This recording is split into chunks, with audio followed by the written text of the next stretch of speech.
Radhe Radhe everyone, তোমরা কেমন আছো? আশা করছি সবাই ভালো আছে, আর আমরাও আছি মোটামুটি ভালোই।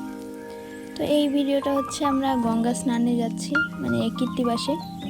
কারণ দেখতে দেখতে আমার ঠাকুমা শাশুড়ি, মানে দিদি শাশুড়ি, মারা গেছে 13 দিন হতে চললো। তো সেই জন্যই আজকে ছিল ঘাট কাজ।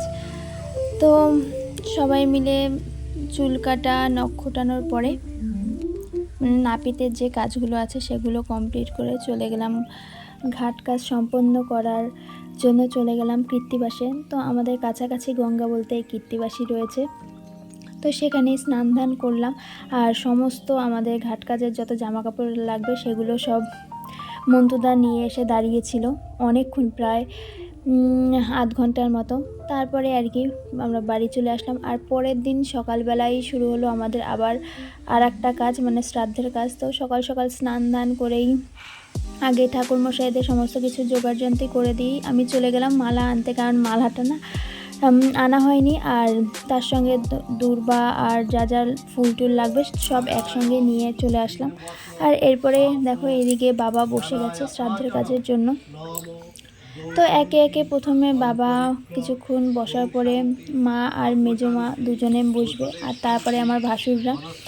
এরপরে আমরা তিনজন যে নাতি বউ রয়েছি এখানে, তো তারা বসবো। তারপরে আমার ননদ বসবে, আর তারপরে আবার বাবা বসবে, যেহেতু বাবার অনেকটাই সময় লাগবে। প্রায় বিকেল 4টে পর্যন্ত বললো কাজ হবে বাবার। তো তার আগে আমাদের অন্ন জলের কাজটা কমপ্লিট করে দেবে। আর মামপেদি সমস্ত বাইরের কাজগুলো করছিল, আর আমি এখানে বসেছিলাম। আর আমার বিয়ে প্রায় 7 বছর হতে চললো। তো 7 বছর আমি ঠাকুমাকে পেয়েছি, পেলেও হয়তো হাতে গোনা 4-5 মাস হয়তো ঠাকুমার সঙ্গে রয়েছি। কারণ ঠাকুমা বেশিরভাগ টাইমটাই ছিল হচ্ছে বড় জেঠুর কাছে কলকাতায়, আর আমাদের কাছে খুব কম সময়ই ছিল।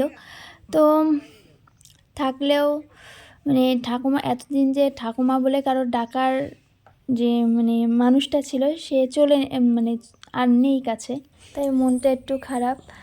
আর যেহেতু ঠাকুমার মালার জন্য আমি বাজারে গিয়েছিলাম, আর সামনেই কীর্তনের মেলা, এই সময় ঠাকুমা কী করতো, কিছু টাকা আমার হাতে দিয়ে দিত আর বলতো যে এইটা নিয়ে খরচা করবি। তো এই মেলার সরঞ্জাম দেখে বেশ ঠাকুমার কথাটা খুবই মনে পড়ছিল।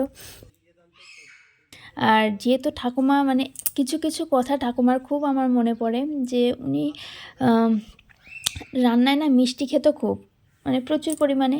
আর খেত খুব সামান্য, যত সামান্য, মানে প্রায় 35 বছর ধরে তিনি নিরামিষ খাচ্ছেন। মানে যতদিন দাদু মারা গেছে, মানে আমার দাদা শ্বশুর, তারপর থেকে উনি নিরামিষ খাচ্ছেন। আতপ চালের ভাত খেতেন, মানে তাও বিকেল 4টে পরে উনি আর ভাত, মানে কোনো রকম চালের জিনিস খেত না। আর মাপা ছিল রুটি একটা সকালে আর একটা রাতে, কলা দিয়ে আর হচ্ছে হরলিক্স, দুধ হরলিক্স দিয়ে। আর দুপুর টাইমে স্নানের পরে একটা লেবুর রস, মানে ওনার খাবার ছিল এইটুকু। আর তরকারিতে উনি প্রচুর মিষ্টি খেতেন, প্রচুর।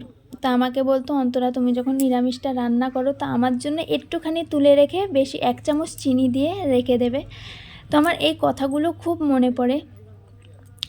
যাই হোক, কিন্তু শেষ বয়সে প্রায় ঠাকুমা 102-3 বছর বেঁচে ছিল, মানে যেটা ধারণা, মানে ওনার বয়স, আগেরকার মানুষের বয়স তো অতটা ঠিকঠাক বলা যায় না, তাও সবার ধারণা 100-100-র উপরে উনি ছিলেন, মানে বয়স পেয়েছেন।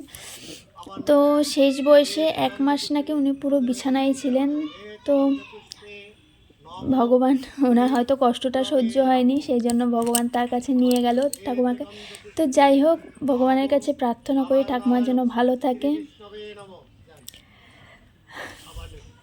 আর তেমন কিছুই বলার নেই। আস্তে আস্তে দেখতে দেখতে মানে আমার দাদু ঠাকুমা মারা গেছে অনেক ছোট বয়সে, খুবই ছোট তখন আমি। প্রথমে ঠাকুমা মারা গেল, আর আমার বিয়ের পরে আমার দাদু মারা গেছে। কিন্তু দাদু ছিল বাংলাদেশে, দাদুর স্মৃতিও তেমন একটা মনে নেই। তো কাছে থাকার মধ্যে এই ঠাকুমাই ছিল, তাও তিনি বড় জেঠুর কাছে থাকতেন। থাকলেও একটা ঠাকুমা বলে ডাকার একজন ভাবছিলাম যে ছিল, কিন্তু এখন সেও চলে গেছে। তো যাই হোক, অনেক বয়স পেয়েছেন উনি, সবাইকে ভালো রেখে ভালো দেখে গেছে। তো ভগবানের কাছে এটাই প্রার্থনা করি, তিনি যেন ঠাকুমাকে তার চরণে স্থান দেয়। তো এভাবেই শ্রাদ্ধের কাজ কমপ্লিট হয়ে গেল, প্রায় 4:30 বেজে গেল। আস্তে আস্তে ঠাকুরমশাইরাও চলে গেল, বাবা তারপর যত সামান্য একটু খেলো। এরপরে রাত্রেবেলা রয়েছে রামায়ণ, সেটাই শুরু হয়ে গেল সন্ধ্যাবেলা।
তো এই ভিডিওটা হচ্ছে মৎস্যমুখের ভিডিও। তো আত্মীয় স্বজন মোটামুটি সবাই চলে এসছে, আর যারা আসেনি তারা মানে রাস্তায় রয়েছে, কিছুক্ষণের মধ্যেই সব চলে আসবে। আর সেই জন্য সকাল থেকেই তোড়জোড় শুরু হয়ে গেছে রান্নার। তো সারাদিনে মাত্র কিছু টাইমে আমি ফোনটা আমার কাছে ছিল, কারণ দৌড়াদৌড়ি একটু করতে হয়েছে। তারপর ফোন কোথায় আমি কোথায় তার ঠিক নেই। যেহেতু সকালের টাইমটা একটু ফ্রি ছিলাম, তাই এইটুকুই ভিডিও করেছিলাম। আর সকালে লুচি আর আলু চচ্চড়ি সবাই খেলো, আর তারপর দুপুরের রান্না শুরু হয়ে গেল। দুপুরেও সবাই পেট ভরে খেলো।